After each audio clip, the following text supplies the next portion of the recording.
Pay স্কেলের দাবিতে সরকারি কর্মচারীদের নতুন কর্মসূচি ঘোষণা।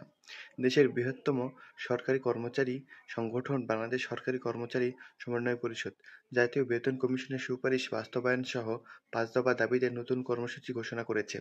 আগামী জানুয়ারি মাস থেকে নতুন বেতন স্কেল কার্যকর করার দাবি নিয়ে সংগঠনটি আগামী ৬ ডিসেম্বর ঢাকায় জাতীয় সমাবেশ এবং জানুয়ারির তৃতীয় সপ্তাহের সচিবালয়ের অভিমুখে লং মার্চ কর্মসূচি পালন করবে।